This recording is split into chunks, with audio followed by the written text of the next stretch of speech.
ఇలాంటి ప్లేస్లోకి వచ్చినప్పుడు చాలా అంటే చాలా జాగ్రత్తగా ఉండాలి. చూడండి ఎంత పెద్ద ముల్లో, ఒకవేళ షూ లేకపోతే నాకు అటు ఇటు దిగిపోయేది. మనం ఇంటికి వచ్చుడుతోటే మన బండి థర్డ్ సర్వీసింగ్ దగ్గరికి వచ్చింది. ఈరోజు నేను బయటకు వచ్చాను మా తాతయ్య తోటి. ఏంది గొర్రెలను చూపిస్తున్నాడా అని అనుకుంటున్నారా? అంతకుముందు మా మేక తప్పిపోయింది. అంతకుముందు మా మేక తప్పిపోతే మా తాతయ్య లెంకి అవుట్ సైడ్, అంటే గోదావరి అవుట్ సైడ్లో ఉండే విలేజ్ దగ్గరికి వెళ్ళి అక్కడ ఉందని తెలిసిన తర్వాత తీసుకొని వచ్చిండు వెళ్ళి. మళ్ళీ అక్కడికే వెళ్తున్నాము, అక్కడికి ఇట్లా ఉందా లేదా అని చెప్పేసి. మావాడు అంతకుముందు వెళ్ళినప్పుడు నెంబర్ తీసుకోవడం మర్చిపోయాడు.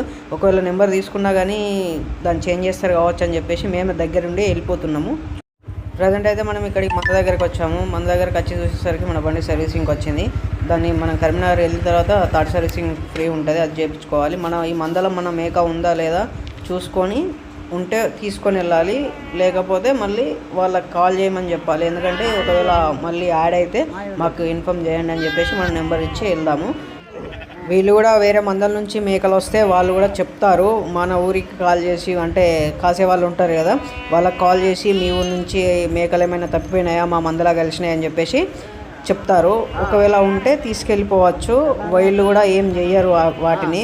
కొంతమంది ఉంటారు, అందరు అలా ఉండరు, అమ్ముకోవడం కానీ ఇంకేమన్నా చేయడం కానీ కోసుకోవడం కానీ జరుగుతుంది. కానీ మా సైడ్ ఉన్న వాళ్ళందరూ బాగానే ఉంటారు, ఇట్లా ఏం చేయరు. అన్నీ చూపించిండ్రు. వేరే వేరే మేకలు కూడా ఈ మేక వచ్చింది అని చెప్పేసి చాలా చూపించిండ్రు. అందులో మా మేక లేదు. సో మనం ఇక్కడ నుంచి వెళ్ళిపోయి మన జంగల్లో ఒకసారి లెంకుకోవాలి. ఒకసారి అక్కడ కూడా లేకపోతే ఇంకేమైనా వీళ్ళకు అప్రోచ్ అయ్యి ఇంకేమైనా మేకలు వచ్చినాయా లేవా అని చూసుకోవాలి.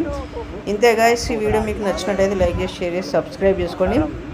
ఇవి ఎట్లా కలుస్తాయి, ఎట్లా తప్పిపోతాయో కావాలని అంటే ఇంకో వీడియో చేద్దాం. ఓకేనా? రైట్.